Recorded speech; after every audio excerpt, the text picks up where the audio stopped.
Hola a todos. Les voy a hacer una presentación en video que va a estar disponible para ustedes. Ustedes tienen que contestar 3 preguntas en línea. Yerko Retamal les va a explicar exactamente cómo hacer eso.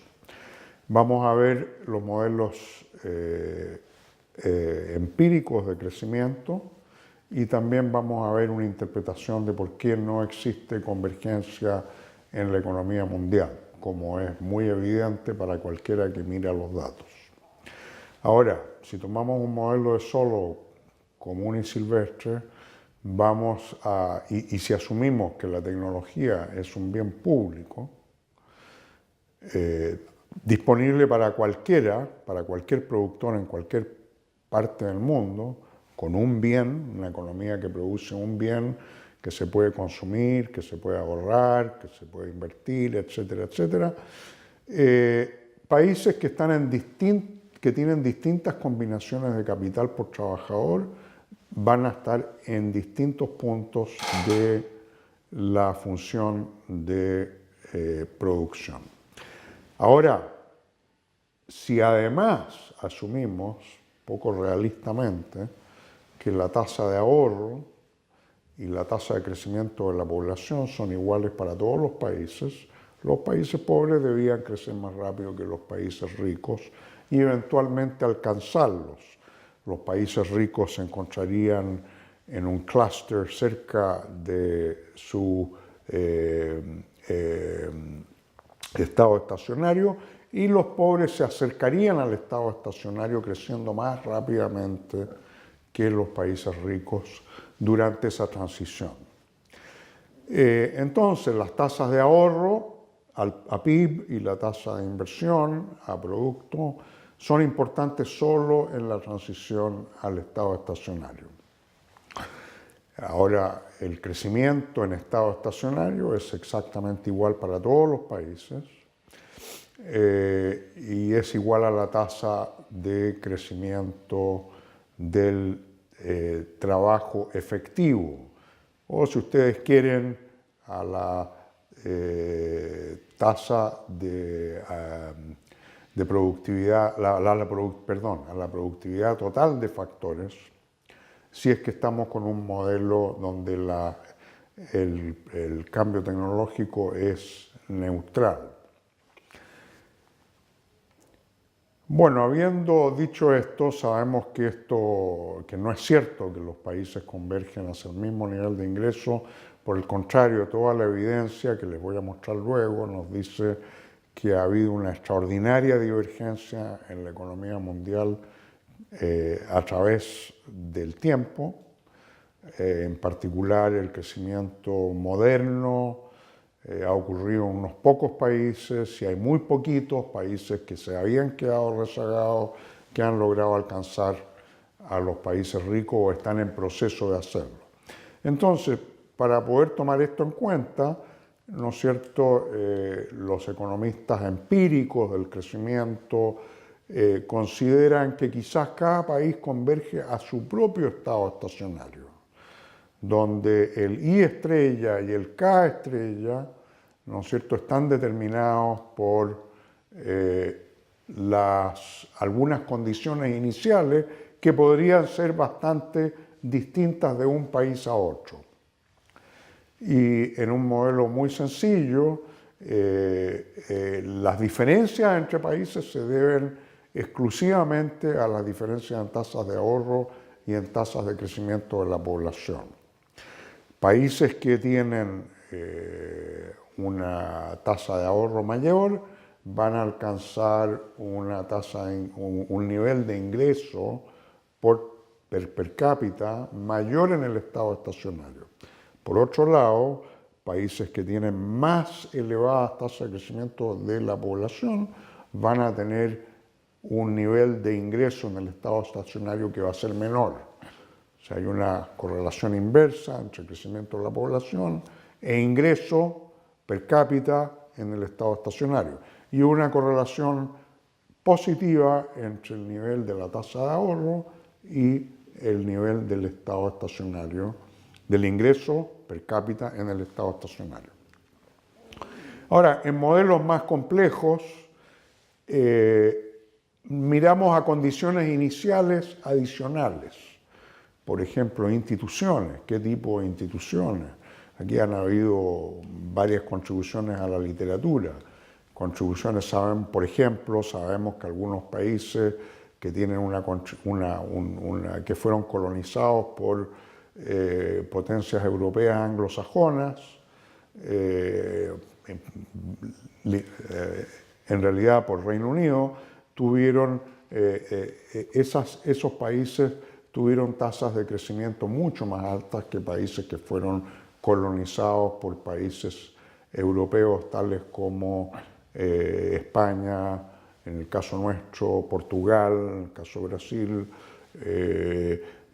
Francia, en el caso de una buena parte del sudeste asiático y de África, y Italia, etc. Son instituciones. ¿Por qué? Porque esos países colonizadores traían distintos tipos de instituciones. Los países colonizados por el Reino Unido adoptaron rápidamente las instituciones que promovían el Estado de Derecho, mientras que en otras partes, ¿no es cierto?, como en América Latina, colonizada por España o por Portugal, estos países adoptaron las políticas o las instituciones mucho más clientelistas y depredadoras de aquellos países. Ahora, esto también, por ejemplo, podríamos colocar niveles como condiciones iniciales, niveles de capital humano inicial. Países con capital humano inicial más alto van a tender a crecer más rápido que países con capital humano menor. Y los países con alto capital humano van a llegar a un estado estacionario de nivel de ingreso más alto que los países con capital humano inferior. En los modelos empíricos, entonces, estaríamos hablando de convergencia condicional. Y esto lo podemos verificar en la ecuación que sigue, si es que obtuviésemos un coeficiente beta, esta ecuación que está acá, y que les puedo mostrar, ¿no es cierto?, esta ecuación, este coeficiente beta fuese menor que 0, o sea, negativa.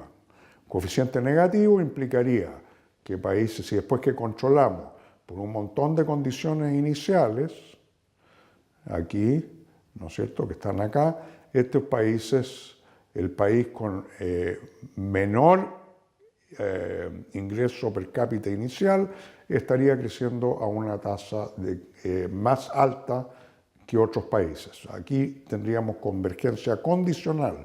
¿Es condicional a qué? Es condicional a la matriz X, X supra 0. Y estos son los coeficientes que tendríamos que se estimarían en nuestro modelo. Llamémosle matriz X. Bueno, ¿cuáles son los problemas? Esto no está exento de problemas. Obviamente estamos explicando el crecimiento, que es el nivel de ingreso per cápita al final del periodo, el logaritmo del nivel de ingreso per cápita al final del periodo, menos el logaritmo del ingreso per cápita en el periodo inicial, y lo estamos explicando por una parte de la variable que queremos explicar, que es el capital inicial, perdón, el ingreso per cápita inicial. Entonces aquí tenemos un problema econométrico que no podemos resolver simplemente con una econometría sencilla como mínimos cuadrados ordinarios. O sea, su inclusión en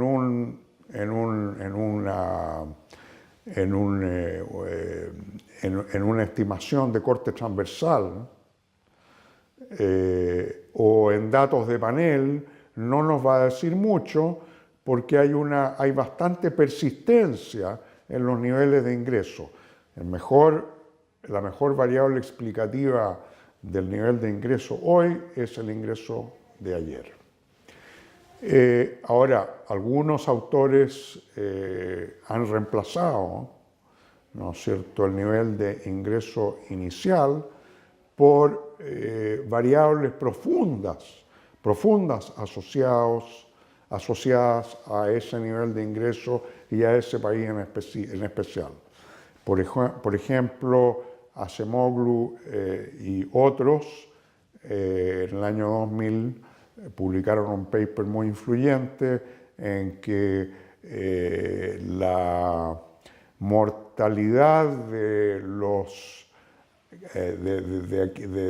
las poblaciones que se asentaron en los países del Nuevo Mundo tienen un poder explicativo muy alto en cuanto a las tasas de crecimiento que se dieron luego. Por ejemplo, países como los de habla inglesa que colonizaron Estados Unidos, Canadá, tuvieron tasas de mortalidad mucho más bajas que aquellos colonos que colonizaron África o el Caribe o partes de América del Sur. También se suele incluir las tasas de mortalidad infantil, las tasas iniciales de crecimiento de la población, la mortalidad materna, el capital humano inicial. Todas estas variables tienden a reemplazar al nivel de ingreso inicial en explicar la tasa de crecimiento de los países, en el largo plazo, desde luego. Ahora, esto para evitar este problema en que estamos explicando una variable con parte de la misma variable, o sea, la tasa de crecimiento con el ingreso inicial, y en la tasa de crecimiento está incorporado el ingreso inicial. Ahora, ¿qué variables tendrían que entrar en la matriz X, que es la matriz de controles? Ahora, aquí hay una industria enorme de trabajos que se han hecho, comenzando por Barrow, que también tiene algunos controles, y ustedes pueden ver en el artículo de Temple, que yo les he puesto en la literatura, cuáles son las variables que se han considerado en esta matriz X, las variables de control. La estructura convencional del modelo sería un poquito como la que está acá. O sea, estaríamos describiendo la tasa de crecimiento, explicando la tasa de crecimiento, con arreglo a una serie de variables que están en la matriz X, ¿no es cierto? En la matriz X, que son los niveles iniciales de alguna variable que se considera importante, o variables en una matriz Z, que son las variables que dicen relación con el mismo periodo para el cual se está calculando, se está estimando la tasa de crecimiento, la ecuación de la tasa de crecimiento. O sea, todas estas variables de la matriz Z, las variables Z, se miden en el mismo periodo que la tasa de crecimiento que está al lado izquierdo de la ecuación. Ahora, aquí han habido varias contribuciones importantes, algunas variables en las matrices X o Z tienen que ver, como les dije,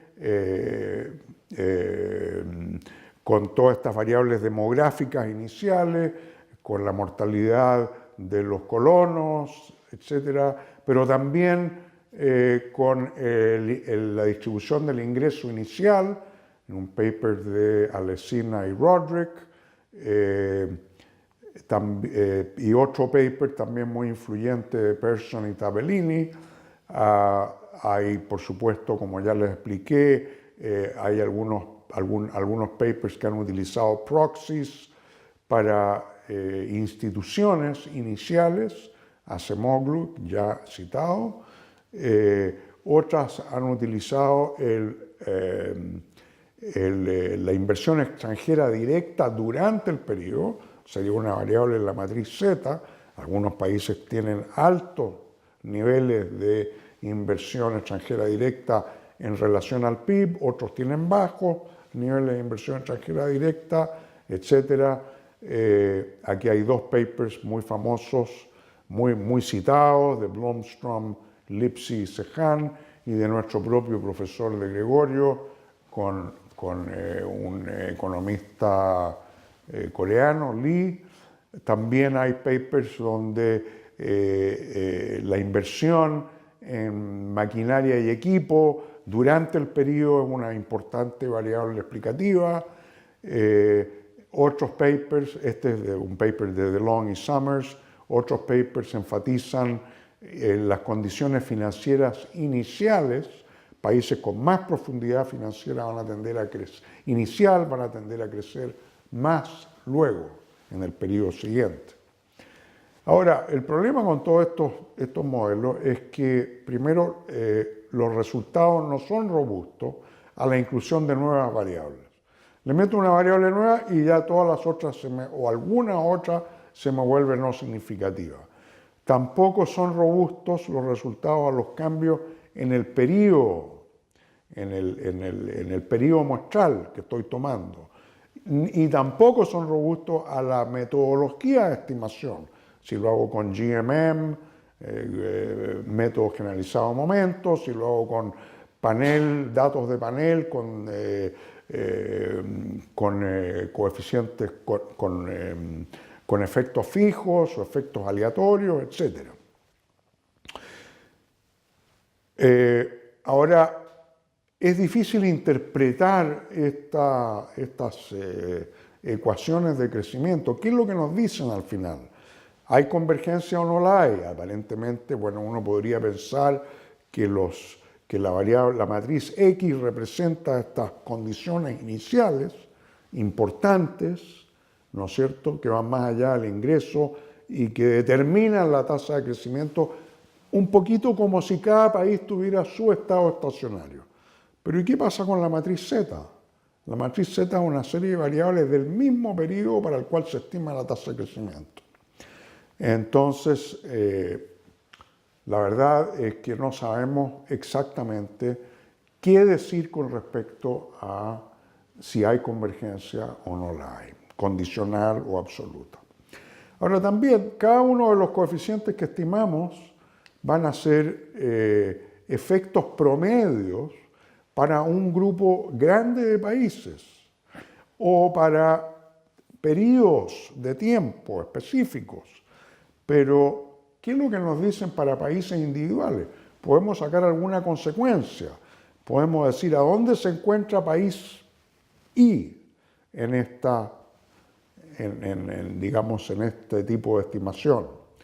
Podemos decir que si un país I muestra una desviación positiva en su variable aleatoria U, si está por sobre, si la U es positiva o negativa, que entonces podemos decir algo con respecto a si su crecimiento es mayor o menor que lo que estaría estimando el modelo, difícil decirlo.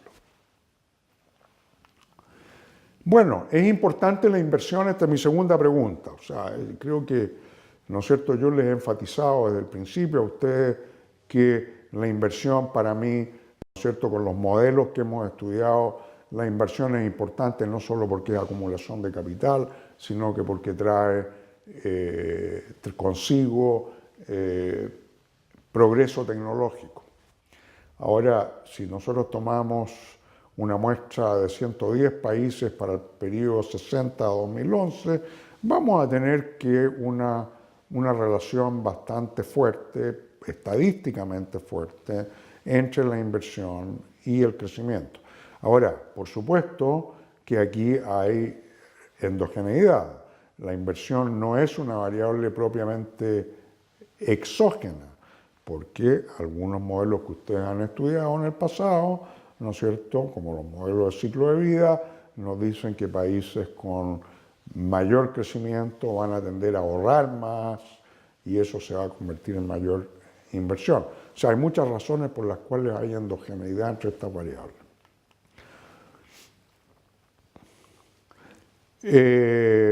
Las variables demográficas también, ¿no es cierto?, están altamente correlacionadas con el PIB inicial, con el ingreso inicial.